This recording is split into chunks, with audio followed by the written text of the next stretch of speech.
నమస్తే. ఇన్నాళ్ళు నన్ను సపోర్ట్ చేస్తూ, ఎంకరేజ్ చేస్తూ మీ ప్రేమని నాకు అందిస్తున్న ప్రతి ఒక్కరికి కృతజ్ఞతలు.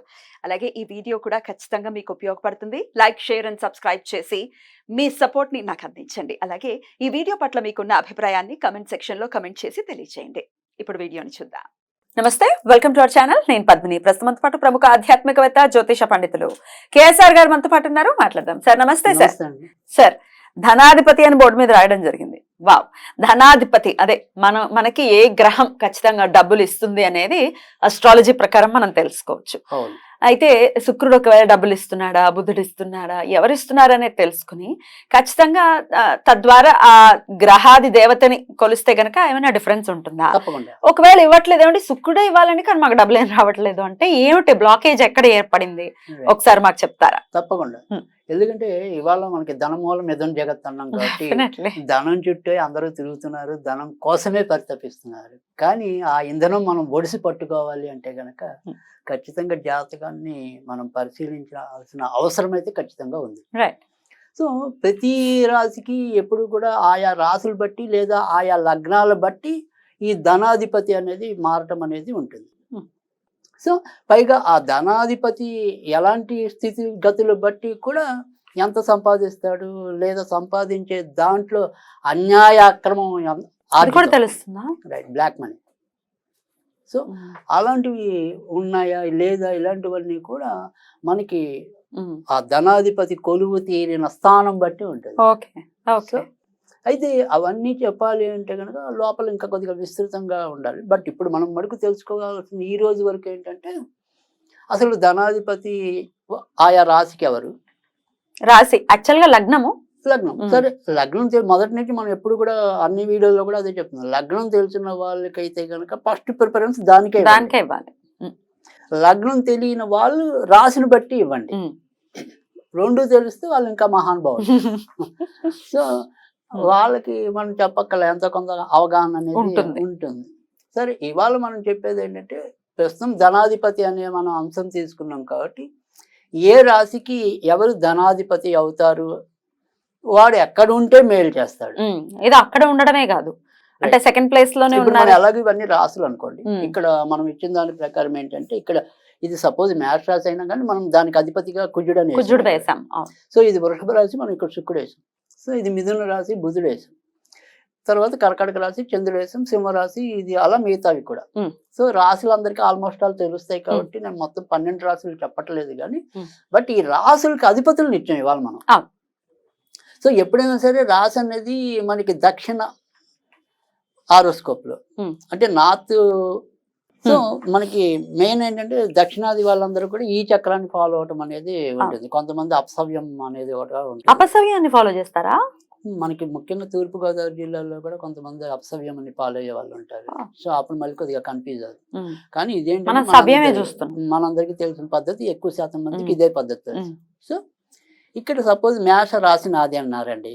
సో మేష రాశికి రెండేంటి వాడు ఎవడవుతున్నాడు? శుక్రుడు అవుతున్నాడు. సో ఈ శుక్రుడు అనేవాడు ఎప్పుడు కూడా ఇక్కడ మనకి ఉంటే ఇది 3వ ఇల్లు కదా, ఈ ధనస్థానానికి ఇది వృద్ధి స్థానం అంటే పెరుగుతుంది.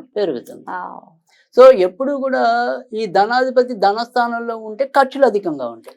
ఉండకూడదు. అయితే స్వక్షేత్రము కాబట్టి డబ్బు మటుకు ఏదో విధంగా వస్తుంది కానీ డబ్బు మిగలదు.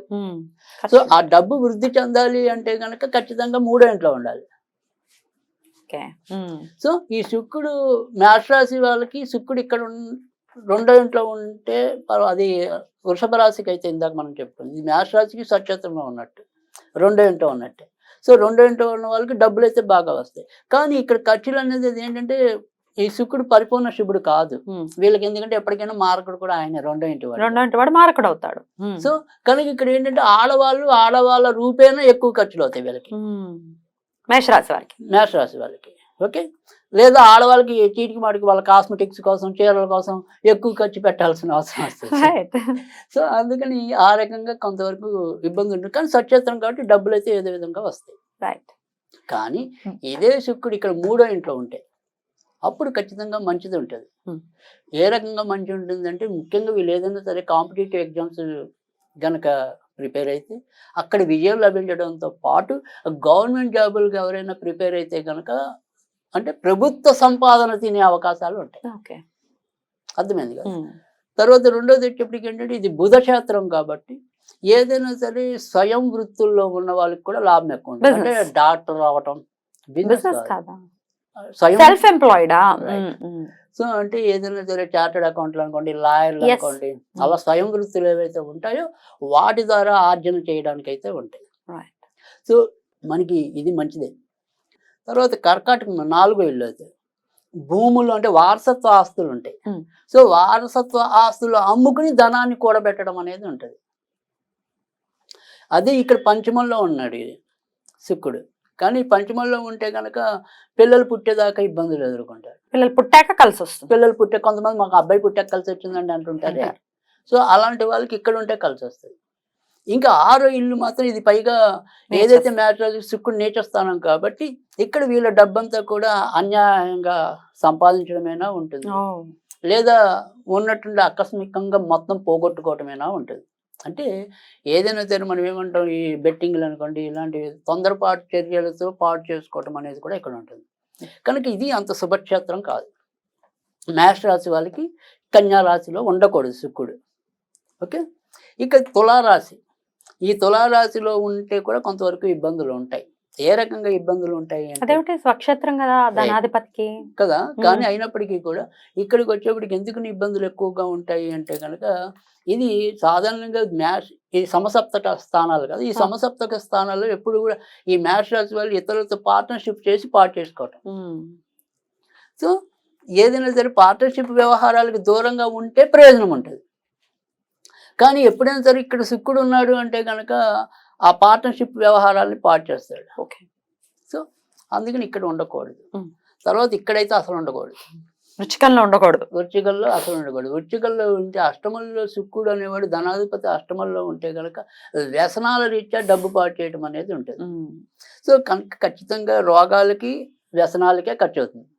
కనుక ఇది కూడా కరెక్ట్ ప్లేస్ కాదు. కానీ ఇది ఎప్పుడు కరెక్ట్ ప్లేస్ అవుతుంది అంటే కనుక ఈ బ్యాంకింగ్ రంగంలో ఉన్న వాళ్ళు కానీ ఎల్ఐసి అంటే వ్యాపార లావాదేవీలు ఉంటాయి కదా, ఆ వ్యాపార లావాదేవీలు నిర్వహించే సంస్థల్లో అయితే వీళ్ళకి ఖచ్చితంగా ఉద్యోగం వస్తుంది. కానీ ఉద్యోగం వచ్చినా అక్కడ ప్యాకట్టడం, మందు కొట్టడం, ఇలాంటివి ఏటో వాటి వల్ల మళ్ళీ పాటు చేసుకోవడం ఉంటుంది. ఉద్యోగం మంచిది ఉంటుంది, ఉద్యోగం మంచిది ఉన్నా పాడైపోతూ ఉంటుంది. కనుక ఇది మంచిది ఆబ్వియస్ గా మంచిది కాదు. రైట్. తర్వాత ఇక్కడికి వచ్చేప్పటికి ఏంటంటే ఇది కూడా మంచిదే, శత్రుక్షేత్రం అయినప్పటికీ కూడా. శత్రుక్షేత్రం అవుతుందా? అంతేగా, మరి ఇద్దరు గురువులకి పడదు అంతేగా, రాక్షస గురువు దేవగురు. కనుక ఇక్కడ ఉంటే ఏంటంటే అదృష్టవశాత్తు డబ్బు మటుకు ఎప్పుడు ఏదో విధంగా వస్తుంది. ఎందుకంటే ఇది అదృష్ట స్థానం కదా, 9వ స్థానం. కనుక అదృష్టవశాత్తు తెల్లరేపాటికి మన దగ్గర జేబులో రూపాయి లేకపోయినా మొత్తానికి ఇంటికి వచ్చేప్పుడు ఏదో విధంగా పట్టుకొస్తాడు. సో ఆ రోజుకి అయిపోతుంది, కడుపు నిండుతుంది మొత్తానికి అయితే. కనుక ఇక్కడ ఉన్నా కూడా పర్వాలేదు. కొంతవరకు ఏంటంటే జాగ్రత్త పడాల్సింది సాధ్యమైనంత వరకు ఎవరికైనా సంతకం పెట్టి డబ్బు పాటు చేసుకుంటూ ఉంటారు చూడండి, అలాంటి వాళ్ళకి ఇక్కడ ఉండకూడదు. ఒకవేళ ఇక్కడ ఉంటే మాత్రం షూరిటీలు ఇవ్వకూడదు. షూరిటీలు ఇస్తే మాత్రం హామీలు ఇచ్చిన మాత్రం అది శత్రువుల రూపేణ ఖర్చు అవుతుంది. కనుక అది ఒకటి జాగ్రత్త తీసుకుంటే ఇక్కడ ఉంటే చాలా మంచిది. ఇక ఇక్కడ మనకి వచ్చేప్పటికి రాజ్యస్థానం అంటాం. సో ఈ రాజ్యస్థానంలో మేషరాశి వాళ్ళకి శుక్రుడు ఉన్నా, లాభస్థానంలో శుక్రుడు ఉన్నా చాలా అద్భుతమైన యోగం. ఒక భార్య విషయంలోనే కనుకంటే ఏజ్ ఎక్కువ ఉన్న వాళ్ళతో ఒక్కోసారి పెళ్ళి అవ్వచ్చు, లేదా చిన్నమ్మాయి అయినా కూడా తొందరగా ముసలి రూపులో ఉండొచ్చు. కానీ సంపాదనకు మంచిది. ముఖ్యంగా మకర రాశిలో శుక్రుడు కనుక ఉంటే కనుక ఖచ్చితంగా మంచి ప్రభుత్వ ఉద్యోగం లభించే అవకాశాలు కూడా ఉంటాయి. అదే ఇక్కడ శుక్రుడు ఉంటే కనుక వ్యాపారం మీద ఎక్కువ అభిలాష ఉంటుంది ఉద్యోగం కన్నా కూడా. ఇక్కడ ఉంటే ఉద్యోగం, ఇక్కడ ఉంటే వ్యాపారం. Okay okay. ఇక వేయంలోకి వచ్చేప్పటికి మాత్రం అది ఓచ ఉంది, కానీ అది శుక్రుడికి ఓచ కాబట్టి మేష వరకు ఏంటంటే కొద్దిగా ధార్మిక సందర్శనలో డబ్బు ఎక్కువ ఖర్చు పెట్టడం అలా అవుతుంది. సో కొద్దిగా అంటే ఉపయోగపడే ఖర్చులు ఉంటాయి, కొన్ని పాటు చేసే ఖర్చులు ఉంటాయి. అలా కాకుండా ఇక్కడ శుక్రుడు ఉంటే మాత్రం ఉపయోగపడే ఖర్చులు ఉంటాయి. కానీ ఆయన మళ్ళీ వీళ్ళకి సప్తమాది కాబట్టి అక్కడ ఉంటే ఒకసారి చిన్న వయసులో భార్యను పోగొట్టుకునే అవకాశాలు ఉండొచ్చు. కనుక వీళ్ళు ఎప్పుడు కూడా కొద్దిగా అక్కడ శుక్రుడు ఉంటే మాత్రం లేట్ మ్యారేజ్ చేసుకోవాలి.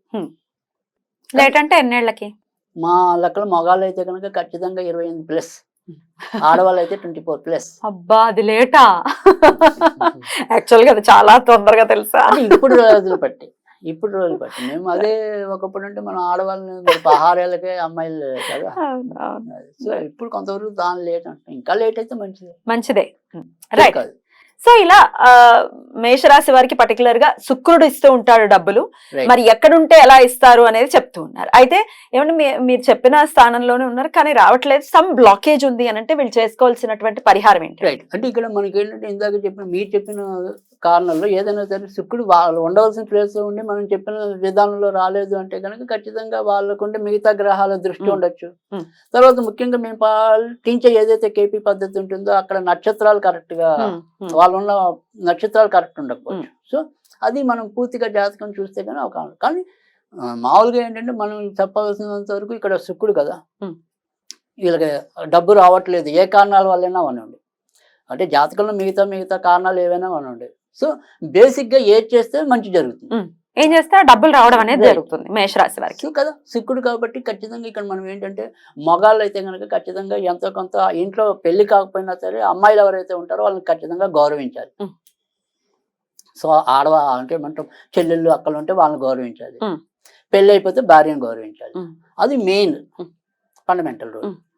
అలా కాకుండా తర్వాత ఏంటంటే ఈ శుక్రుడికి సంబంధించిన మంచి రెమెడీ ఏంటి అంటే కనుక ఏదైనా సరే ప్రతి శుక్రవారం కూడా లక్ష్మీదేవికి ఖచ్చితంగా యాలకుల నివేదన చేయాలి. ఈ యాలకుల నివేదన చేసింది మళ్ళీ మనం వాడుకోవటం ఖచ్చితంగా, అప్పుడు కూడా శుక్రుడు సంతృప్తి చెందడం అనేది ఉంటుంది. బ్యూటిఫుల్ అండి.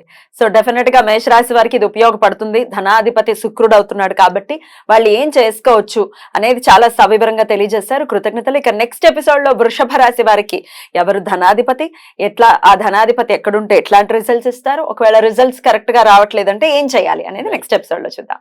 థ్యాంక్ యూ అండి. నమస్తే.